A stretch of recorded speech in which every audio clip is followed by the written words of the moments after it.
말씀 대하기 전에 먼저 잠깐 기도하겠습니다. 하나님 아버지, 이 시간 저희들이 주님의 말씀을 듣기 원합니다. 부족한 종을 세워주셨사오니 종의 연약한 모습은 감추어 주시고 하나님의 말씀만이 온전히 증거되게 하여 주옵소서. 감사드리고 우리 주 예수 그리스도의 이름으로 기도드립니다. 아멘. 지난 주일 예배 시간부터 사도신경에 나온 교리적인 부분들, 진리들 살펴보고 있습니다. 오늘은 두 번째 시간으로 십자가에 관해서 살펴보려고 합니다. 그러니까 사도신경의 그 구절로는 본디오 빌라도에게 고난을 받아 십자가에 못 박혀 죽으시고 요 단락이 되겠습니다. 아담이 범죄한 이후 하나님께서는 모든 사람을 구원하시기 위해서 계획을 세웠는데 이것을 이제 하나님의 구원 경영, 구속사 이렇게 말을 합니다. 이러한 하나님의 구원 경영은 예수님께서 성육신하시고 십자가에 달려 죽으심으로 속죄 사역을 이루심으로 효력을 발휘하게 됩니다. 그러니까 이 구원 경영, 하나님의 구원 경영으로 말하면 예수님의 성육신은 토대예요. 토대가 되고 이 토대 위에 하나님께서 은혜를 하나씩 베푸시는데 첫 번째 오늘 살펴볼 은혜가 바로 십자가의 은총. 이것이 이제 우리가 첫 번째 누리게 되는 그 은혜가 십자가의 은총입니다.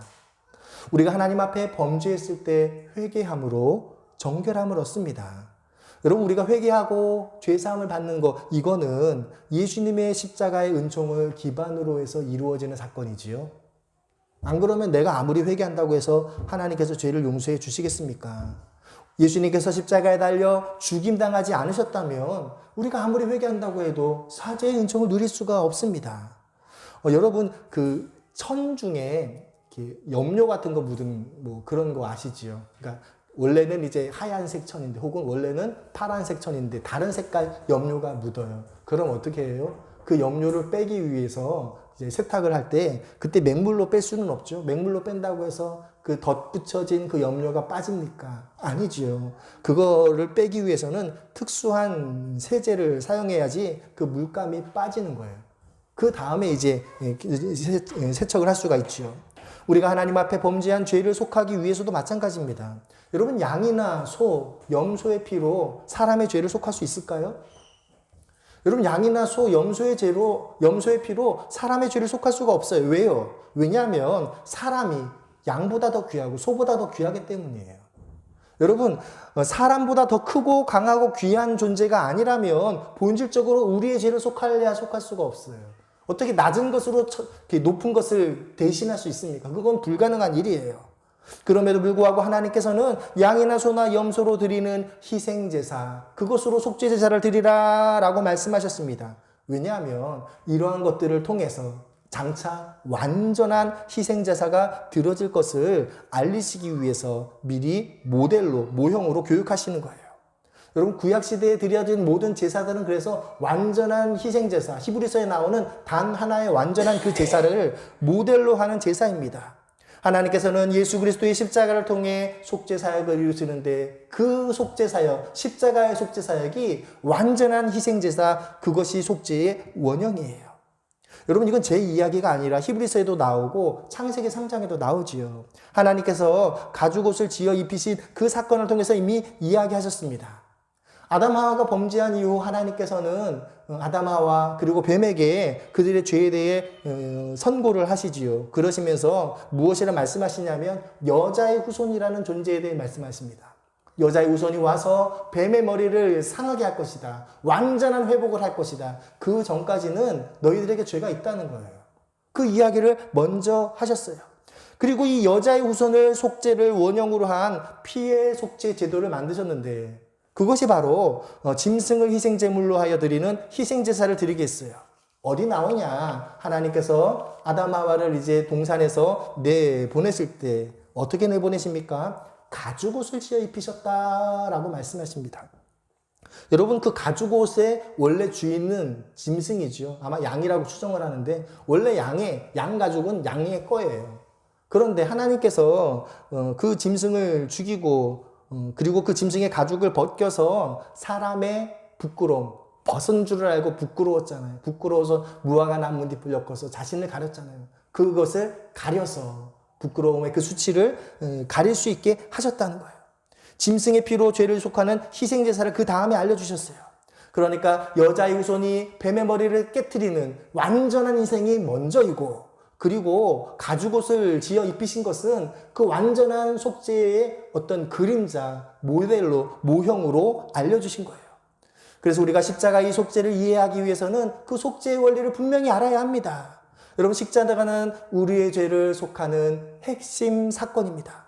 우리는 하나님 앞에 반드시 죄를 속함으로 정결함을 얻어야 합니다. 그러나 사람은 원죄로 인해 감각이 오염이 됐어요.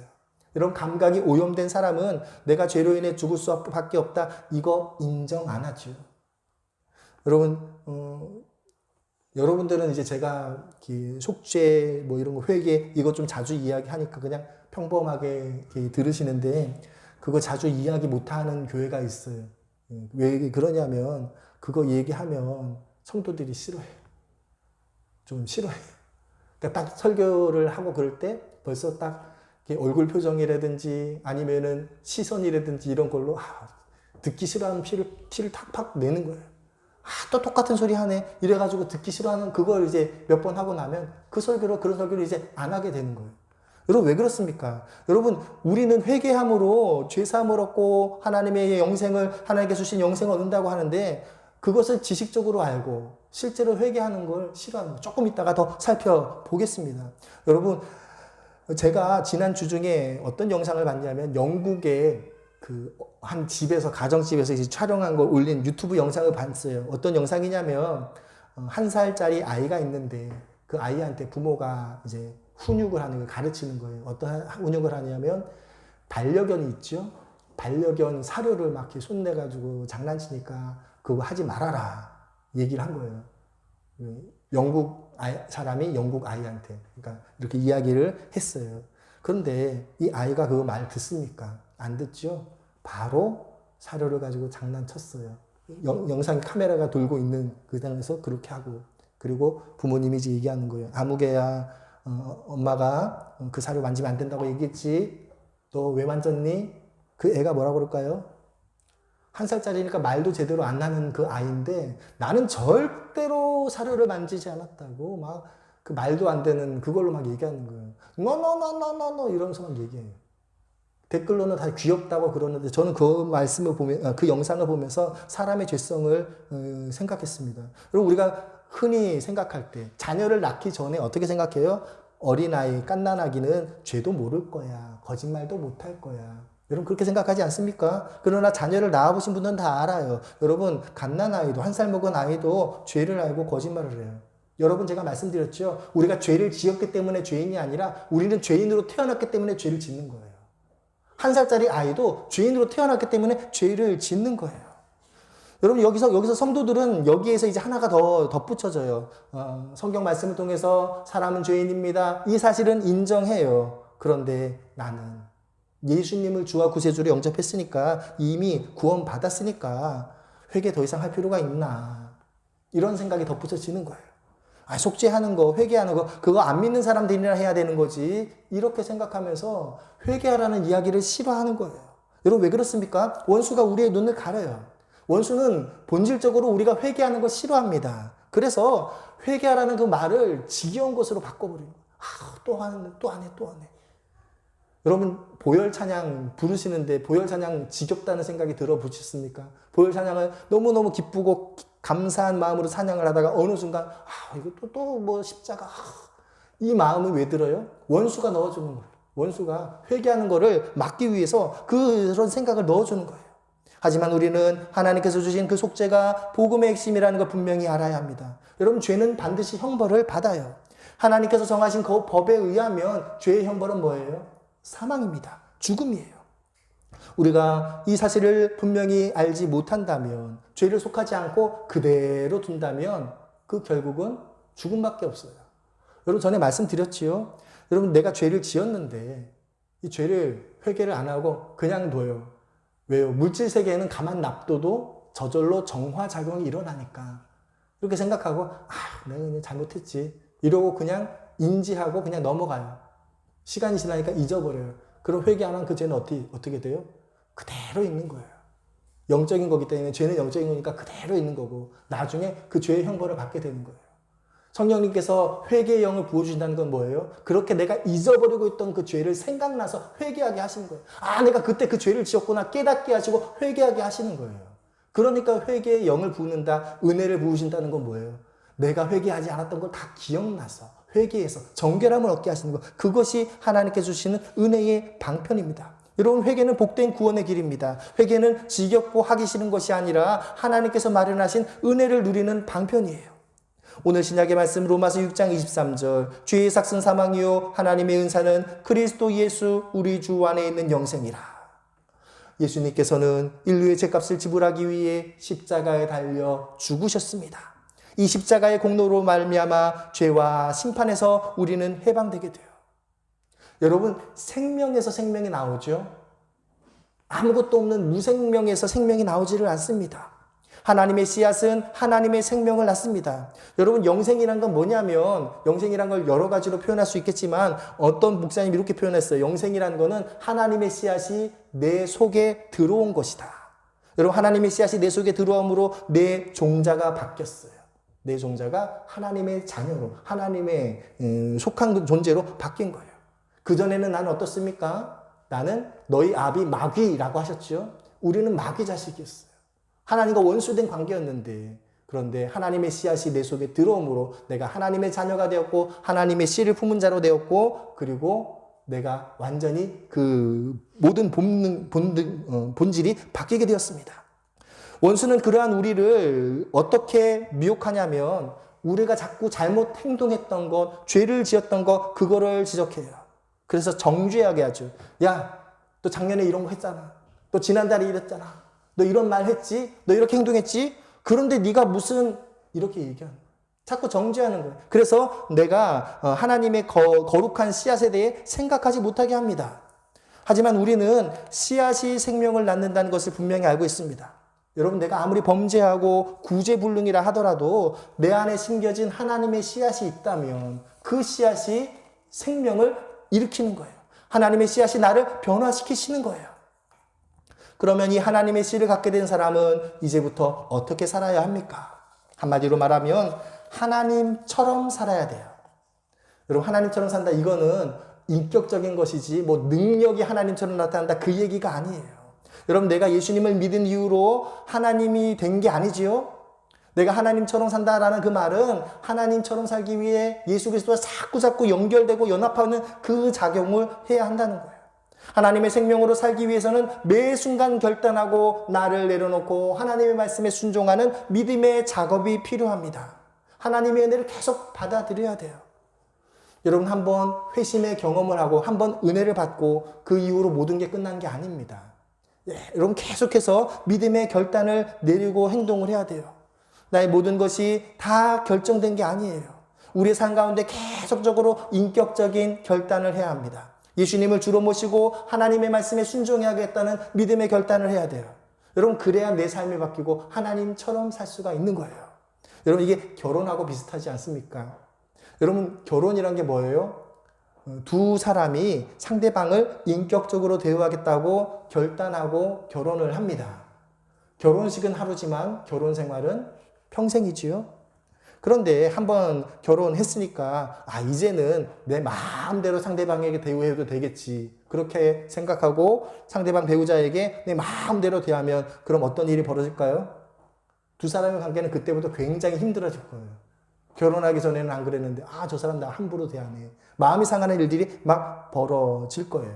여러분, 결혼한 이후에도 상대방을 생각하고 상대방을 배려하는 행동을 계속 해야 되는 거예요. 그치요? 그게 바로 마찬가지예요. 우리가 하나님의 씨를 품고 하나님처럼 산다는 것은 하나님을 늘 의식하고 하나님의 말씀에 순종하기 위해 애를 쓰고 노력하는 거예요. 우리가 어떻게 하나님을 인격적으로 대우할 수 있겠습니까? 우리는 예배를 통해 하나님을 높여드릴 수 있습니다. 여러분, 여기서 말하는 이 예배는 꼭 교회에 와서 공예배 드리는 거, 그것만 이야기하는 게 아니에요. 우리는 집에서건 회사에서건 혹은 차 안에서건 길을 걸어가면서건 얼마든지 하나님께 예배드릴 수 있습니다. 하나님께 기도하고 찬양하고 우리가 하나님의 말씀을 묵상하는 것으로 하나님을 예배할 수 있어요. 우리의 삶이 그러한 예배로 가득 차게 되므로 우리가 하나님을 인격적으로 대우할 수 있습니다. 예수님께서는 나를 사랑하는 자는 내 계명을 지킨다 말씀하셨습니다. 우리가 하나님을 사랑하고 하나님을 인격적으로 대하기 위해 하나님의 말씀에 순종하기 위해 애를 쓰고 노력할 수 있어요. 하나님은 영으로 계시기 때문에 우리 눈에 보이지 않습니다. 우리가 볼 수가 없어요. 하지만 하나님의 말씀은 우리에게 주어졌습니다. 그래서 우리가 그 하나님의 말씀을 기억하고 지키고 순종하기 위해 애를 쓸 때 하나님께서 네가 나를 사랑하는구나 알아주신다는 거예요. 인정해 주신다는 거예요. 우리가 이렇게 하나님과 연합하고 하나님의 말씀에 순종하려고 할 때 그렇게 하지 못하게 만드는 것이 있습니다. 바로 죄예요. 하나님의 정하신 법에 의하면 죄의 값은 사망입니다. 여러분, 죄의 결과가 죽음이라고 이미 결론이 나왔어요. 예수님께서는 이 죄값을 지불하기 위해 십자가에 달려 죽으심으로 자신의 생명을 대가로 이미 지불하셨습니다. 이 십자가의 공로를 내가 믿을 때에 죄와 심판으로부터 우리는 자유함을 얻게 될 것입니다. 하나님의 선물을 그래서 한마디로 말하면 예수님께서 내 심령 속에 찾아오시는 거예요. 예수님께서 나에게 오시면 내게 영생을 넣어주십니다. 하나님의 씨를 넣어주십니다. 이제부터는 하나님 말씀을 지키며 살아야겠지, 그러한 마음이 들도록 성령께서 작용하시는 거예요. 우리가 구원받았다는 그 사실 안에는 이렇게 죄 문제가 어떻게 해결되었는지를 설명하는 내용이 다 포함이 되어 있습니다. 그것을 이제 대속이라고 하고, 그 이후에 우리가 어떻게 하나님 앞에 살아가야 하는가, 그걸 이제 칭의라고 하는데, 이 십자가에서는 이 대속과 칭의가 한꺼번에 다 담겨 있습니다. 십자가 이후로는 전혀 새로운 차원의 영적인 삶을 살게 됩니다. 예수님이 나무에 달려 돌아가심으로 우리는 죄에서 자유함을 경험합니다. 베드로전서 2장 24절, 친히 나무에 달려 그 몸으로 우리 죄를 담당하셨으니 이는 우리로 죄에 대하여 죽고 의에 대하여 살게 하려 하심이라. 그가 채찍에 맞음으로 너희는 나음을 얻었나니. 예수님께서 우리를 위해 십자가를 지신 것은 죄에 대하여 죽고 의에 대하여 살 수 있도록 우리를 바꾸어 주시는 거예요. 예수님이 채찍에 맞음으로 우리가 나음을 받았다라고 말씀하십니다. 예수님을 믿음으로 우리의 신분이 바뀌는 것은 어떻게 보면 국적이 바뀌는 것과 같습니다.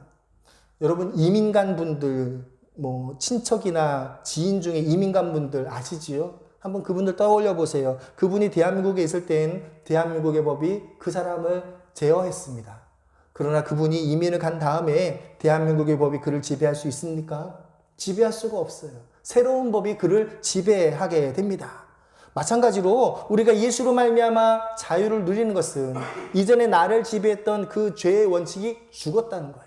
이제부터는 새로운 하나님의 법, 의의 법이 우리를 지배한다라는 것입니다. 타락한 인간과 죄와의 관계는 끊을 수 없는 숙명적인 관계입니다. 그러나 예수님께서 십자가로 우리 죄를 담당하신 이후에 죄는 더 이상 나에게 왕노릇할 수 없게 되었습니다. 우리는 예수님의 십자가를 통해서 죄에 대하여는 죽고 의에 대하여는 살아가게 되었습니다. 죄는 우리의 운명도 아니고 우리의 왕도 아니고 피할 수 없는 불가항력적인 그 어떤 것도 아니라는 거예요. 그리스도 예수 안에 있는 성도에게 죄는 점점 더 힘을 잃어가는 그러한 존재일 뿐이라는 사실입니다. 예수 그리스도의 십자가는 죄의 결과로 왔던 사망과 심판, 저주와 질병도 다 끊어주십니다. 주님이 우리와 하나님과의 관계를 어떻게 도우셨는지에 대해 사도 요한은 이렇게 말씀하십니다. 요한일서 4장 10절, 사랑은 여기 있으니 우리가 하나님을 사랑한 것이 아니요 하나님이 우리를 사랑하사 우리 죄를 속하기 위하여 화목제물로 그 아들을 보내셨습니다. 여러분, 화목이라는 말 한자 말인데 그 말의 의미가 무엇입니까? 둘 사이를 중재하는 것, 이게 이제 화목입니다. 하나님께서 보내신 화목제물, 바로 예수 그리스도시요, 이 예수 그리스도께서 누구 사이를 중재합니까? 우리와 하나님 사이를 중재한다는 거예요. 예수님은 하나님과 우리 사이를 화목한 관계로 바꾸시는 그러한 일을 하셨습니다. 원래 하나님은 죄가 없으신 분이지요. 여러분, 하나님은 죄가 없으셨기 때문에 죄를 용납할 수가 없어요. 제가 그런 비유 말씀드렸죠. 여러분, 쥐라든지 바퀴벌레 보고 막 경기를 하는 분들 생각해 보세요. 그분들이 경기를 하듯이 하나님께서는 죄를 보면 그렇게 분노하시고 참지를 못하셔요. 죄가 전혀 없는 분이시기 때문에. 그래서 하나님과 우리 사이에는, 죄가 있는 우리 사이에는 넘을 수 없는 간격이 있어요. 원수 관계가 되었어요. 그러나 하나님께서 예수 그리스도를 보내심으로 우리와 하나님의 사이가 화목하게 되었습니다. 예수님께서는 자신의 핏값으로 우리의 죄를 속하셔서 우리의 죄에 대한 하나님의 진노를 달래셨습니다. 우리가 그것을 예수님한테 먼저 요청한 게 아닙니다. 하나님 편에서 먼저 우리에게 다가오셨어요. 하나님께서 먼저 예수 그리스도를 보내심으로 우리를 구원하셨습니다. 여러분, 우리가 먼저 하나님을 사랑한 것이 아니라 하나님께서 먼저 우리를 사랑해 주셨습니다. 갈라디아서 4장 4절부터 7절, 때가 참에 하나님이 그 아들을 보내사 여자에게서 나게 하시고 율법 아래에 나게 하신 것은 율법 아래에 있는 자들을 속량하시고 우리로 아들의 명분을 얻게 하려 하심이라. 너희가 아들이므로 하나님이 그 아들의 영을 우리 마음 가운데 보내사 아빠 아버지라 부르게 하셨느니라. 그러므로 내가 이후로는 종이 아니요 아들이니 아들이면 하나님으로 말미암아 유업을 받을 자니라 말씀하십니다. 여러분, 하나님께서 우리를 초청하시는 순서가 어떻게 되냐면 이 5절 말씀 보시면 먼저 율법 아래에서 우리가 죄를 짊어지고 심판을 받게 된 그 상태가 있습니다. 하나님께서는 여자의 후손으로 하여금 이 땅에 오셔서 여자의 후손이 죽임을 당함으로 율법 아래에 있는 그 모든 사람들을 속량하십니다. 그 다음 두 번째 단계가 이 하나님의 아들이라는 명분을 우리에게 얻게 하시지요. 우리에게 하나님의 아들이라는 이름을 주십니다. 그런데 우리는 아직 하나님의 아들이라는 그 이름은 가졌지만, 칭의는 가졌지만 아직 하나님의 아들의 그 자격을 갖추지 않았지요. 6절이에요. 그러한 우리에게 하나님께서는 아들의 영을 우리에게 부어주신다는 거예요. 성령을 부어주시는 것입니다. 그래서 하나님을 아버지로 인정하도록 바꾸어 주십니다. 이렇게 예수님으로 인해 하나님과 우리의 관계가 바뀝니다. 죄의 관계, 심판의 관계에서 자녀의 관계로 바뀌게 되는 거예요. 마지막으로 7절, 우리로 하여금 하나님의 그 아들로, 후사로 하나님의 모든 것을 물려받게 하는 그 단계가 있습니다. 하나님의 자녀가 된 성도는 하나님의 나라를 유업으로 물려받게 됩니다. 그래서 이 땅의 삶을 살 때 땅의 것에 얽매이지 않게 하십니다. 이 땅을 나그네와 같은 삶으로 살게 하십니다. 왜요? 이 땅이 우리의 집이 아니기 때문이에요. 우리의 집은 하나님의 나라다. 이것을 깨닫고 인식하고 하늘의 상급을 쌓는 자로 살게 하십니다. 이렇게 하나님께서 우리를 초청하시는 순서가 있습니다. 하나님은 우리의 죄를 속량하시고 아들의 영을 우리 마음 가운데 보내시고 아들의 명분을 얻게 하시고 아들의 영이 오신 이후로는 하나님과 우리가 아버지와 아들의 관계가 돼요. 그래서 이후로는 유업을 이을 후사로 아들로 살게 하십니다. 하나님 쪽에서 먼저 찾아오셔서 원수가 되었던 관계가 친밀한 관계로 바뀝니다. 이제 우리는 더 이상 하나님을 두려워하지 않고 아버지를 바라보듯이 하나님을 바라볼 수 있게 되었습니다. 그 이후로 아버지의 모든 것을 이어받을 수 있는 상속자로서의 삶이 우리에게 주어진 것입니다. 자녀가 성장함에 따라 자녀에게 대하는 부모의 태도가 달라지죠. 여러분, 자녀가 어릴 때에는 세수하는 것, 양치하는 것 일일이 다 관여하고 제재하고 알려주어야 하지요. 그러나 자녀가 이제 성장하면 어떻게 합니까? 그 자녀에게 점점 더 많은 자유권을 주지요. 자녀를 독립된 인격체로 대하게 됩니다.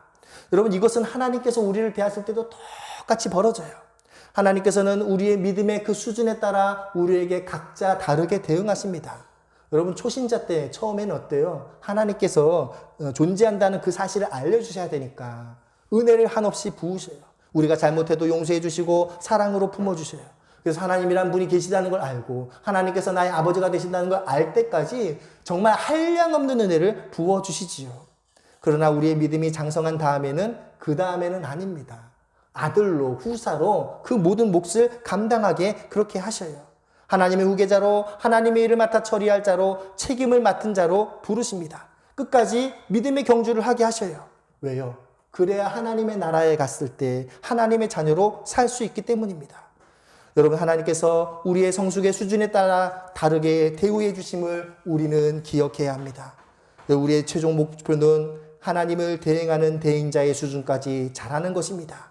여러분, 성경은 그것을 그리스도 예수의 장성한 분량에 이른다라고 말씀하십니다. 이렇게 우리가 영적으로 자라갈 때 해결되어야 할 부분, 바로 우리의 옛자라는 부분입니다. 우리의 옛사람, 옛자가 어떻게 처리되는가에 따라서 사도 바울은 이렇게 이야기를 하십니다. 로마서 6장 4절부터 6절 말씀. 그러므로 우리가 그의 죽으심과 합하여 세례를 받음으로 그와 함께 장사되었나니 이는 아버지의 영광으로 말미암아 그리스도를 죽은 자 가운데서 살리신과 같이 우리로 또한 새 생명 가운데서 행하게 하려 함이라. 만일 우리가 그의 죽으심과 같은 모양으로 연합한 자가 되었으면 또한 그의 부활과 같은 모양으로 연합한 자도 되리라. 우리가 알거니와 우리의 옛사람이 예수와 함께 십자가에 못 박힌 것은 죄의 몸이 죽어 다시는 우리가 죄에게 종노릇하지 아니하려 함이리. 우리가 지속적으로 예수님과 연합하려면 이 바울의 말씀 보면 반드시 세례가 전제되어 있어야 합니다. 우리 김경윤 씨, 조성민 씨한테 제가 이제 수요일마다 그 이야기하면서 세례 이야기를 이렇게 이야기하는 이유가 그거예요. 여러분, 세례가 굉장히 중요한데, 왜냐하면 세례는 여러 가지 상징을 압축한 예식이기 때문입니다. 가장 먼저 자기 부인이 세례에 담겨 있습니다. 자기 부인이 없으면 예수님과 연합이 불가능합니다. 그리스도 안에 들어와서 구원을 경험하고 살아가는데 세례의 과정을 경험해야 합니다. 이 자기 부인의 과정을 위해 하나님께서는 이스라엘에게 광야 40년을 경험하게 하셨습니다. 이스라엘은 홍해를 건널 때 세례를 받았다라고 히브리서 기자가 말하죠. 여러분, 세례를 경험했다. 홍해를 건넜다. 그 다음 바로 가나안 땅에 들어갑니까? 아니지요. 그 다음 광야 40년이 있다라는 거예요.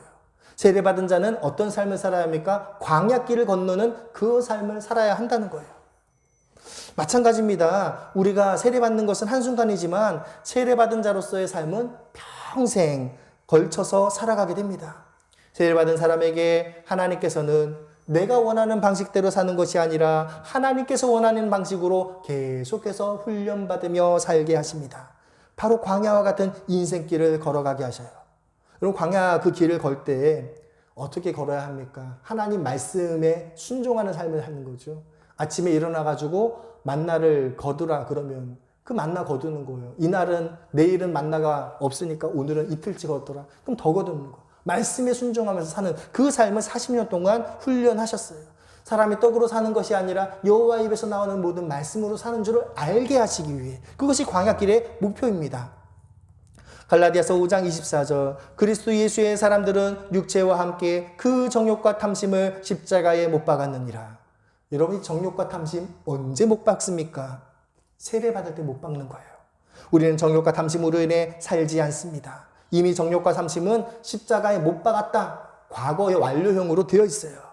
내가 아닌 그리스도로 사는 삶이 영생의 삶입니다. 우리의 옛사람을 십자가에 못 박는 세례를 통해 그리스도와 연합한 관계가 이루어지게 됩니다. 내가 그리스도와 연합하면 그리스도와 같은 삶을 살게 됩니다. 구원받은 이후에도 우리는 미워하는 마음, 시기, 질투, 탐욕하는 옛사람 여전히 살아있지만 구원받은 이후의 성도들은 그러한 옛사람을 처리하고 자꾸자꾸 바꾸어 나가야 합니다. 예수님이 내 안에 들어와셔서도 여전히 나의 자아가 왕노릇하면 안 된다라는 것이지요. 예수님께서는 우리가 도움을 요청하는 그 영역 이외에는 도와주시지를 못하십니다. 그것이 바로 내려놓는 거예요. 너희가 내려놓으면 내가 도와주겠다. 우리의 그런 자유의지를 존중하시는 거예요. 그래서 우리는 날마다 육체의 소욕을 제거하고 자기를 부인하고 자기 십자가를 지고 예수님의 말씀에 순종하며 살아야 합니다. 여러분, 세례다음이 광야라고 그랬는데 이 광야는 자기 부인이에요. 세례와 광야가 우리에게 주는 교훈은 이 옛사람이 새사람으로 변화하는 것입니다. 나 중심의 삶이 하나님 중심의 삶으로, 세상 중심의 사상이 하나님 중심의 사상으로 바뀌는 것이 바로 세례와 광야입니다. 내가 사는 것은 내가 아닌 내 안에 그리스도가 사시는 것이라, 그러한 바울의 고백이 나의 고백이 되는 삶을 사는 것, 그것이 세례받은 이후에 우리의 삶이 되는 것입니다. 오늘 구약의 말씀 시편 119편 67절, 고난당하기 전에는 내가 그릇 행하였더니 이제는 주의 말씀을 지키느니라. 여러분, 고난당하기 전에는 내 마음대로 살지요. 내 뜻대로 행동합니다. 그러나 고난받은 이후에 바뀌어요. 내 뜻대로 못 살아요. 여러분, 광야와 같은 생활도 그렇습니다. 고난이 나를 하나님의 말씀에 순종하면서 살게 하신다는 거예요. 시편 119편 71절, 고난당한 것이 내게 유익이라 이로 말미암아 내가 주의 율례들을 배우게 되었나이다. 광야와 같은 그 고난을 지나면 원칙을 발견하게 됩니다. 왜 하나님께서 이 말씀을 주셨는지, 이 말씀이 얼마나 능력이 있는 말씀인지 깨닫게 되네요. 여러분, 내가 하나님의 자녀가 되는 것은 예수님을 믿을 때 한 번에 이루어지지만 그 변화된 삶을 살기 위해서는 평생을 걸쳐야 되는 것입니다. 홍해를 건너는 건 한순간이었지만 광야 생활은 40년간 했다는 거예요. 변화된 삶을 살기 위해서는 대가를 지불해야 됩니다. 나를 지배하고 있는 옛사람, 옛자를 물리치고 예수님의 말씀에 순종하는 삶을 살아야 합니다.